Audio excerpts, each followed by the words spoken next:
ஐயா 5ல் ராகு, அதுவும் பூர்வ புண்ணியஸ்தானத்தில் ராகு, 11ல் கேது, லாபஸ்தானத்தில் கேது, 11ல் ஒரு பாவியாவது இருக்கணும்பாங்க. எப்படியா இருக்கும் இந்த 5ல் ராகு 11ல் கேது? பத்மகால சர்ப்பயோகம்னு பேருங்க அதுக்கு பேர். இந்த பத்மகால சர்ப்பயோகத்திற்கு என்னெல்லாம் பிரச்சனையை அனுபவிப்பாங்க அப்படின்னு பார்த்தீங்கன்னா,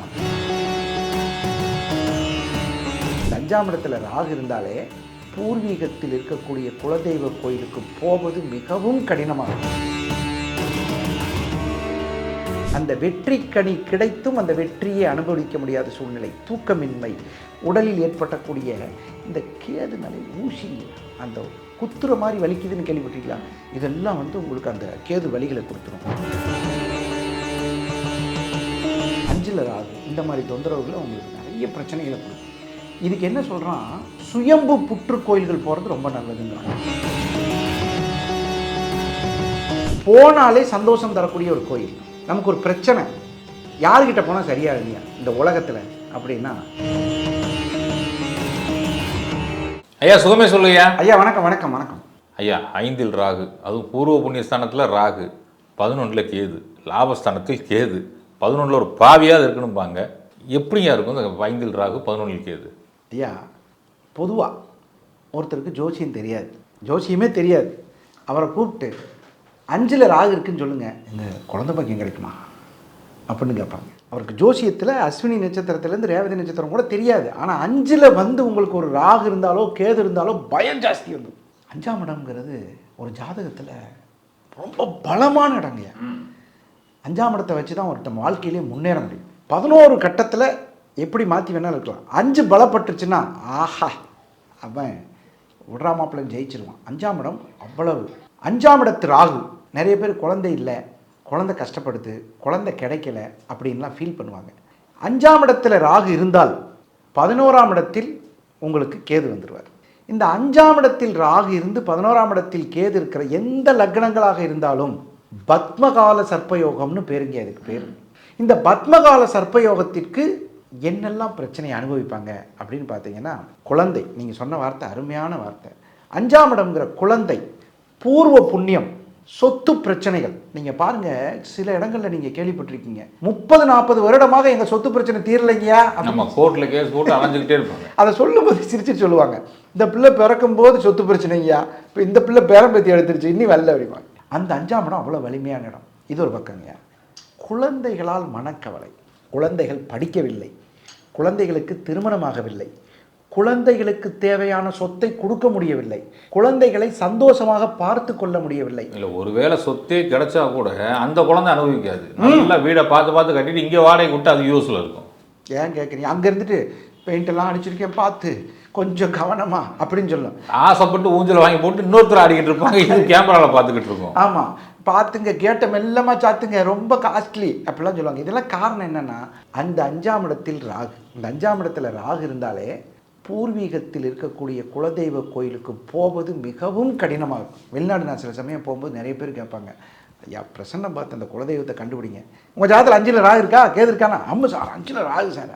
இந்த மாதிரி குலதெய்வ தடை, இந்த குலதெய்வ தடையை கூட ஏற்றுக்கலாம். ஏன்னு சொல்லுங்கள், குலதெய்வம் தெரியல, குலதெய்வம் தெரியும், போக முடியாது. இன்னொரு பிரச்சனை கேளுங்க, பங்காளி சண்டையில் குலதெய்வ கோயிலுக்கு கும்பாபிஷேகம் நடத்தாமல் வச்சுருப்பாங்க.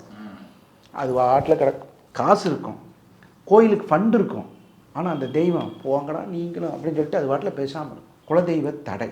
அப்புறம் பாருங்கள், சில குளத்திற்கு, அதாவது சில குளங்களுக்கு, குளம்னு நான் சொல்கிறது ஒவ்வொரு குடும்பத்துக்கு ஒரு குளம் இருக்கும், அந்த குளத்துக்கு காசு கொடுக்க முடியாத சூழ்நிலை. இந்த கட்டளைன்னு சொல்லுவாங்க தெரியுங்களா, கட்டளைதாரர்கள் அப்படின்னு சொல்ல, அந்த கட்டளையை செலுத்த முடியாது. அப்புறம் முக்கியமான விஷயம், ஆள் மனசில் இருக்கக்கூடிய தெய்வத்தின் மன கஷ்டத்தை தெரிந்து கொள்ள முடியாமல் போதல். புரியல, ஆள் மனசில் இருக்கிற தெய்வம். இப்போ ஒவ்வொருத்தருக்கும் ஒரு ஆள் மனசுன்னு ஒன்று இருக்கும் இல்லையா? ஆமாம். இன்னைக்காவது ஒரு நாள் நான் வாழ்க்கையில் டைரியில் குறித்து வச்சுக்கோன்னு சொல்லுவாங்க இல்லையா, அது ஆள் மனசு. அந்த ஆள் மனசில் ஒரு தெய்வத்தை நான் வேண்டிகிட்டு இருப்பான். அது ராகவேந்திரா இருக்கலாம், உபாசனை தெய்வமாக இருக்கலாம், எதுவாக வேணும் தெய்வமாக இருக்கலாம். இவன் சொல்லுவான் 10 லட்சம் 20 லட்சம் 30 லட்சம் ஜெபம் பண்ணியிருப்பான். இவனுக்கே சந்தேகம் வந்துடும், நிஜமாவே வருமா இந்த தெய்வம்? இன்னொருத்தன் பாருங்க, கண்ணை திறந்து 5 நிமிஷம் நான்லாம் சாமியை பார்த்துட்டேன் அப்படின்னு போயிடுவான். இப்படி பார்த்தான் இவன். அந்த 5ஆம் இடத்துல ராகு இருந்தால் போராடி தெய்வத்தை வணங்க வேண்டியது. இந்த குலதெய்வ கோயிலுக்கு போகும்போது நிறைய பேர் பாருங்கள், இந்த டயர் பஞ்சர் ஆயிடுச்சு, போக முடியல, இன்னொன்று பெரிய கேள்வி, போயிட்டு வந்தோடனே சண்டை பயங்கரமாக வந்துடும். நீங்கள் நம்ப மாட்டீங்க, போயிட்டு வந்த அன்னைக்கு நாங்கள் 2 பேரும் ரொம்ப ஒரு சண்டை போட்டோம் அப்படிலாம் சொல்லுவாங்க. அந்த 5ஆம் இடத்துல ராகு இருந்தால் இந்த மாதிரி விஷயங்கள்லாம் ரொம்ப சிக்கலாக இருக்கும். அப்புறம் வீடுகளில் தண்ணீர் பிரச்சனை வர்றது. நீங்கள் நிறைய பேர் வீட்டில் பாருங்கள், தண்ணி வர்ற அன்னைக்கு வெளியூர் போயிடுவாங்க, பிடிச்சி வைக்க முடியாது, தண்ணி விரயமாதல், இந்த மாதிரி தண்ணீர் சம்பந்தப்பட்ட பிரச்சனைகள். அது நீங்கள் கோயம்புத்தூர் இருக்கிறனால சொல்கிறீங்க பிடிச்சி வைக்க முடியாது, இங்கே அப்படி இல்லை. கோயம்புத்தூரில் அந்த தண்ணி வரவோ பிடிச்சி வச்சுக்கணும், பிடிச்சி வச்சா யூஸ் பண்ணிக்கணும். ஆமாம், இப்போ வந்து 24 hours வாட்டர் வந்துருச்சுங்க. இருந்தாலும் எங்கே இருந்தாலும் உங்களுக்கு தண்ணீர் சம்மந்தப்பட்ட பிரச்சனை. 5ஆம் இடம்ங்கிறது ஒரு முக்கியமான சூரிய பகவான் காலபுருஷனுடைய வீடுங்க. அப்புறம் விவசாய நிலங்களை வாங்கி வைத்து விட்டு அதுக்கு வந்து தண்ணீர் கிடைக்காம 2-3 இடத்துல போர் ஓட்டுறது, அப்புறம் இந்த இதில் போர் ஓட்டுறது, அந்த மாதிரி விஷயங்கள் எல்லாம் பெரிய பிரச்சனை வந்திருக்கு. இதெல்லாம் வந்து பார்த்திங்கன்னா 5ஆம் இடத்துல ராகு. அப்படியே நேராக பின்னாடி வாங்க, 11ல் கேது. 11ஆம் இடத்துல கேது வந்தால் இத்தனை வருஷமாக தொழில் செய்கிறேன், லாபம்னு கண்ணில் பார்க்க முடியல, வட்டிக்கு பணம் வாங்கி தான் சம்பளம் கொடுக்குறேன். 11ல் ஒரு பாவி இருக்கணுன்றாங்களே, பாவி இருந்தால் 10ல் ஒரு பாவி இருக்கணுங்க. 11லையும் கூட சொல்லியிருக்காங்க. 11ல் இருந்ததுன்னா 11ல் வந்து உங்களுக்கு லாபத்தை குறைத்து விடும். அந்த பாவி என்ன பண்ணுன்னு கேட்டிங்கன்னா, தொழில் செய்கிறோங்கிற பேனரை கொடுத்துரும். ஆனால் அந்த தொழிலுக்கு ஒரு கருவிகளை வாங்க முடியாமல் போகுது. கௌரவத்துக்கு தொழில் நடத்துறது, கடன் வாங்கி, கேது வட்டி கிரகம், நீங்கள் வட்டிக்கு வாங்கி பணத்தை கட்டுறது, இந்த மாதிரி சின்ன சின்ன தொந்தரவுகள். அப்புறம் பார்த்தீங்கன்னா மூத்த சகோதரருக்கு உடல்நிலை பாதிக்கப்படுதல், மூத்த சகோதரருக்கு குழந்தை பாக்கியத்தில் பிரச்சனை வருதல், மூத்தவர்களுக்கு அந்த மாதிரி தொந்தரவுகள். அப்புறம் பாருங்கள், இன்னொரு பெரிய வருத்தமான செய்தி, 2வது திருமணத்தில் பிரச்சனை வரும். முதல் திருமணத்தில் பிரச்சனை அடவிடப்பா பார்த்துக்கலாம் அப்படின்னு சொல்லலாம். 2வது திருமணத்திலையும் பிரச்சனையை கொடுத்து மனவேதனையில் என்னையா பண்ணுறது அப்படிங்கிற சிக்கலை கொடுத்துரும். அது ரொம்ப ரொம்ப வருத்தமான விஷயம். அந்த கஷ்டத்தை நீங்கள் ஒவ்வொருத்தருக்கும் வந்து நம்மள்கிட்ட பார்க்கும்போது அழுவாங்க, சார் என்ன சார் பண்ணுறது, எனக்கெல்லாம் வாழ்க்கையே வெறுத்து போச்சு சார் அப்படிம்பாங்க. ஒரு 2வது தோல்வியை ஏற்றுக்கொள்ள முடியாமல் இருத்தல். அப்புறம் இன்னொரு முக்கியமான விஷயம், வெற்றி என்ற ஒரு சாம்ராஜ்யத்தை மன கஷ்டத்தோடு அனுபவித்தல்.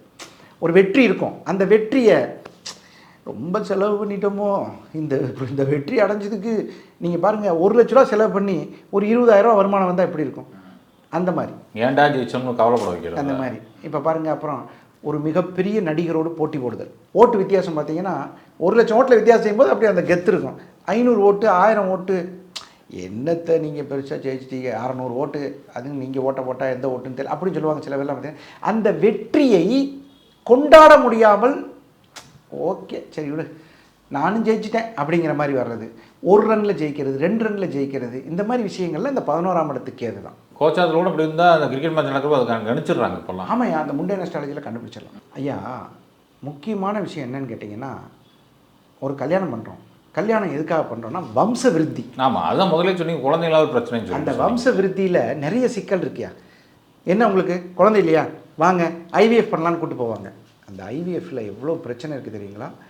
ஐவிஎஃப் செய்ததினால் குழந்தை கிடைத்து விட்டால் வெற்றி, கிடைக்காம உடல்நிலை பாதிக்கப்படும். அந்த ஐவிஎஃப் ட்ரீட்மெண்ட்னால எடுக்கக்கூடிய அந்த ரிஸ்க்ஸ் இருக்கு இல்லைங்களா, அந்த மருந்துகள் சாப்பிட்றது, அதனால் ஏற்படக்கூடிய ஒபிசிட்டி, அதனால் ஏற்படக்கூடிய பிரச்சனைகள், இதை எல்லாத்தையும் 5ல் ராகு இருந்தால் அந்த கஷ்டம் வந்துடும். மனவேதனைகளை அழுத்தத்தை கொடுத்துரும். அந்த 5ஆம் இடம்ங்கிறது ஆழ்மன அழுத்தம்னு பேர். முன் ஜென்மத்தில் ஏற்பட்ட பதிவுகளினுடைய வினையூக்கிகளாக செயல்படக்கூடிய ராகு கேதுக்களினுடைய தன்மை வந்து உங்களுக்கு பயங்கரமாக வேலை செய்யும். அப்போ 5ஆம் இடம் என்பது, இப்போ பாருங்கள், நீங்கள் எங்கெங்கே மாட்டிக்கிட்டீங்க, குலதெய்வத்தில் பிரச்சனை, அப்போ குலதெய்வ சப்போர்ட் கிடைக்காதா, பூர்வீக சொத்தில் பிரச்சனை, அப்போ பெற்றோர்களுடைய ஆசீர்வாதம் கிடைக்காதா, ஆழ்மன பதிப்பா, அப்புறம் மனவேதனைகள், மனவேதனைகள், இது எல்லாம் சிக்கல் சேர்த்துட்டு என்ன பண்ணிடும் கேட்டிங்கன்னா, குழந்தை பிறப்பு தாமதம், அந்த டயர்டு கொடுத்துரும். அந்த டயர்டு தான் 5ஆம் இடம். அந்த டயர்டு நீங்கள் 5ஆம் இடத்துலேருந்து ராகு விடுதலை பெற்றால் மட்டும்தான் இதிலேருந்து பிரச்சனையிலேருந்து வெளிவரும். மருத்துவம் 5ஆம் இடம் என்று சொல்லக்கூடிய, ஏன்னா 11ஆம் இடமா இல்லையா, 11ஆம் இடத்தில் கேது இருக்கிறது வந்து 12க்கு 12. அப்போ 12ஆம் இடத்துக்கு 12, 12ஆம் இடம்னா ட்ரீட்மெண்ட்டு. அந்த 12க்கு 12ல் கேது இருக்கிறதுனால இந்த வலி தரும் ஊசிகள், வலி தரக்கூடிய, அதாவது ஸ்டீராய்டு சொல்லுவாங்க, அந்த மாதிரி சொல்லும்போது அது உங்களுக்கு தெரியும் அதில் என்னென்ன பிரச்சனைகள் வரும், அதனால் ஏற்படக்கூடிய மனவேதனைகள். அப்புறம் 12க்கு 12ங்கிறப்போ தூக்கமின்மை, விளையாட்டு போட்டிகளில் கலந்து கொண்டு, நீங்கள் நல்லா கவனமாக கேளுங்க, உங்களை கூட்டு போய் ஒரு விளையாட்டு சப்ஸ்டியூட்டாக போட்டு விட்ருவாங்களா, ஜெயிச்சாச்சு, இவன் ஊருக்குள்ளே போய் எங்கள் டீம் ஜெயிச்சிருச்சுன்னு சொல்ல முடியுமோ இல்லையா, டே அதில் நான் தாண்டா 6 அடித்தேன், இந்த வேலையெல்லாம் செய்யாது. அப்போ உங்களுக்கு வெற்றியை கொண்டாட முடியாத சூழ்நிலை. என்ன சொல்கிறது, சில படங்களில் சொல்லுவாங்களே, வெற்றி படத்தில் ஒரு நடிகர் படம் ஜெயிச்சிருச்சு, நீ என்னடா பண்ண அப்படின்னா, நான் வந்து அதில் ஒரு சின்ன வேஷத்தில் வந்தேன், அல்லது ஒரு சப்ஸ்டியூட் இந்த வேலையை செஞ்சு விட்டுரும். அந்த வெற்றி கனி கிடைத்தும் அந்த வெற்றியை அனுபவிக்க முடியாத சூழ்நிலை, தூக்கமின்மை, உடலில் ஏற்பட்டக்கூடிய இந்த கேதுனாலே ஊசிங்க, அந்த குத்துற மாதிரி வலிக்குதுன்னு கேள்விப்பட்டிருக்கீங்களா, குத்துற மாதிரி இருக்குங்க அப்படின்னு சொல்கிறது, இதெல்லாம் வந்து உங்களுக்கு அந்த கேது வலிகளை கொடுத்துரும், மன கஷ்டங்களை கொடுத்துரும், மன குழப்பங்களை கொடுத்துரும். இதில் வந்து உங்களுக்கு வந்து நிறைய ஆழ்மன பதிவு இருக்கு இல்லைங்களா. சில பேர்லாம் பாருங்கள், நல்லா கவனமாக பார்த்தீங்கன்னா கோயில்களில் தானாக உட்காந்து அழுது புலம்பிட்டு இருப்பாங்க, பார்த்துருக்கீங்களா?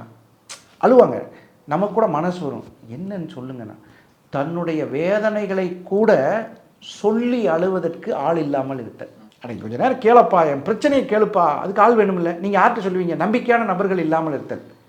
அப்புறம் தானே புலம்புறதை பார்த்துருக்கீங்களா? பார்த்துருக்கேன். வயசான காலத்துலலாம் சில பேர் புலம்பியிருக்காங்க, இப்போலாம் அந்த வயசுலேயே ரொம்ப பேர் புலம்புறாங்க.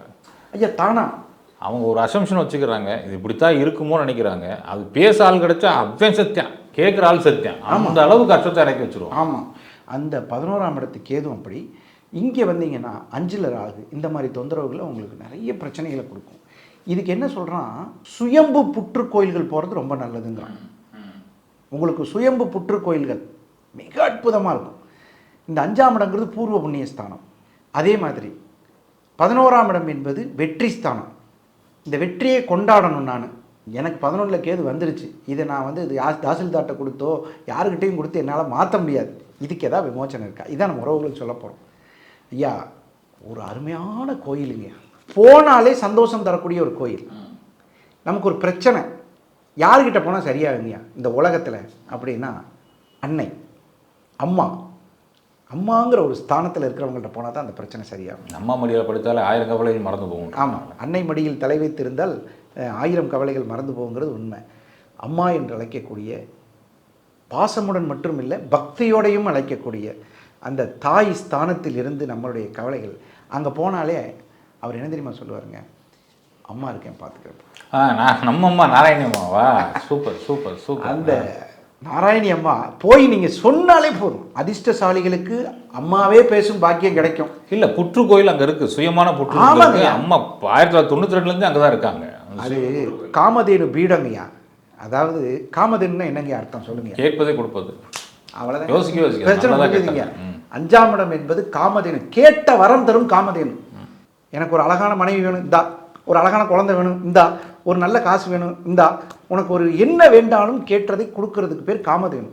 அந்த இடத்த பற்றி நீங்களே சொல்லுங்கள். நிச்சயமாங்க. பௌர்ணமி பூஜைக்கு இவங்க நீங்கள் எங்கேயும் போகணும், பௌர்ணமி பூஜைக்கு அன்றைக்கி வந்தீங்கனாலே உங்களுக்கு இருக்க அந்த ராகு மஞ்சள் சொல்கிறீங்க இல்லையா, அது ஆட்டோமேட்டிக்காக அடியாயிரும். ஏன்னா முடிச்சுட்டு தீர்த்தம் தெளிப்பாருங்க.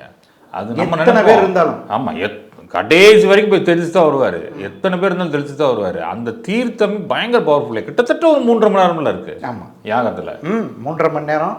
அதுலேயும் அன்னை வடிவமாக அங்கே நம்மளை பார்க்குறதுக்கு தெய்வீக காட்சியாக இருக்கும். அந்த எனர்ஜி சர்க்கிள்குள்ளே போயிட்டீங்கன்னு வச்சுங்க, அந்த பௌர்ணமி அன்னைக்கு அந்த எனர்ஜி சர்க்கிள்குள்ளே போயிட்டீங்கன்னா, முடிஞ்சால் ஒரு 6 வாரம் அந்த எனர்ஜி சர்க்கிளில் இருந்தீங்கன்னா பயங்கரமான ரிசல்ட் இருக்குங்க. ஆமாம், அது நம்ம அனுபவிச்சிருக்கோம். நான் போயிருக்கேன், தொடர்ந்து போயிருக்கேன். நான் போகாமல் சொல்ல மாட்டேன். ஆமாம், தொடர்ந்து போயிருக்கேன், 6 வாரம் 7 வாரம். ஆமாம், உங்கள் புண்ணியத்தில் நானும் போயிருக்கேன். அந்த போனதினுடைய ஒரு விளைவு, அந்த ஆனந்தத்தை நான் அனுபவித்தேன்.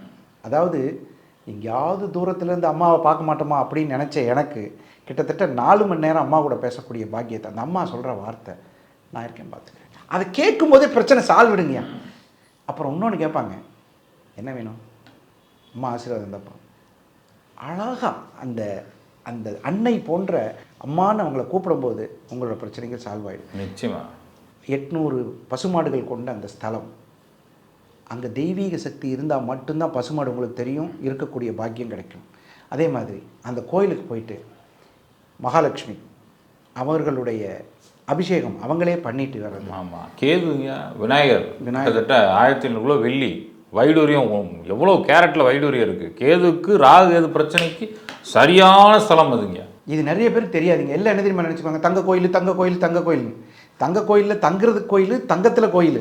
ஆனால் உன் பிரச்சனையை தீர்க்கக்கூடிய கோயில் 5ல் ராகு 11ல் கேது, எங்கள் அம்மான்னு சொல்லக்கூடிய அருள்மிகு நாராயணி பீடம் போய் ஒன்று பௌர்ணமி பூஜையில் கலந்துக்கங்க, இல்லை உங்கள் கிரகம் ராகு கேதுக்கள் நின்ற நட்சத்திரத்தில் சென்று வாருங்கள். நிச்சயமா இவங்க தங்க கோயில் மட்டும் போயிட்டு வந்துருவாங்க. ரிசல்ட் வரல பாருங்க. முதல்ல அந்த புத்து கோயில் போயிட்டு உள்ள இருக்க அம்மனை பார்த்துட்டு அந்த காமதேனு அந்த பசு இருக்க இடத்துல போய் கொஞ்ச நேரம் உண்மை சொல்லுங்களா, நம்ம உறவுகளுக்கு நிறைய பேர் போயிருப்பாங்க, காமதேனு பீடம் போயிருக்காங்கன்னா அவங்களுக்கு தெரியாது இருக்கும் தெரியாது. முக்கியமான விஷயம், நேராக வண்டியை விடு, பார்க் பண்ணு, உள்ள பார்க் பண்ணிட்டு அங்கே போயிட்டு திரும்பி வந்துடுவாங்க. இங்கே போய் இங்கே வணங்கிட்டு அங்கே போகிறப்போ இன்னும் சிறப்பு கூடுதல். ஆமாம், அதுலேயும் ஒரு நாளைக்கு 6000 பேருக்கு நெய்யூற்றி உணவு ஊற்றும் அந்த அன்னையை பார்க்குற பெரிய பாக்கியசாலி. நிச்சயமா.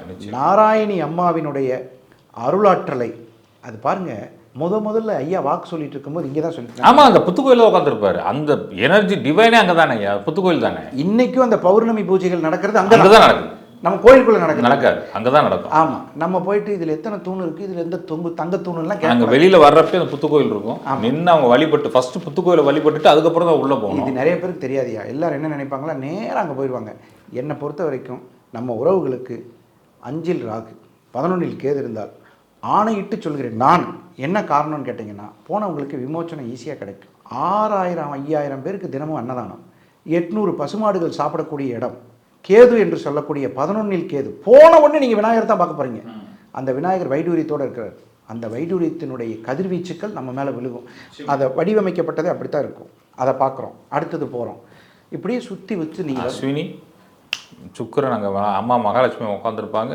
இங்கே கரெக்டாக புதன் அம்சத்தில் நம்ம ஏழுமலையான உட்காந்துருப்போம். நடுவில் லட்சுமியை நீங்கள் அர்ச்சனை பண்ணிட்டு வரலாம். இவ்வளோ விஷயங்களை நீங்கள் செஞ்சுட்டு, அதுவும் இல்லாமல் ஒரு பெரிய ப்ளஸ், ஸ்ரீ சக்கரத்துக்குள்ளே நீங்கள் நடந்து போயிட்டு வருவீங்க. நம்ம இந்த நிகழ்ச்சியின் ஆரம்பத்தில் சொன்னோம், 6 கோணங்கள், அஸ்வினி, மகம், மூலம் ஒரு முக்கோணம், திருவாதிரை, சுவாதி, சதயம் ஒரு முக்கோணம். இந்த 6 கோணங்களை நீங்கள் சந்தித்து உள்ளே போய் பார்த்துட்டு வரும்போது உங்களுடைய மனநிலை சரியாகும். இன்னொன்று, 5 ராகு 11 கேது இருப்பவர்கள் இந்த ஆலயத்துக்கு சென்று வந்தால் விமோச்சனம் 100க்கு 100% நம்ம சொன்ன இந்த கஷ்டமெல்லாம் தீர்ந்து வெற்றி பாதையில் நடந்து செல்வார்கள். நிச்சயமாக. நெஞ்சாத நன்றி அலையா, சுகமே சொல்க. நன்றி.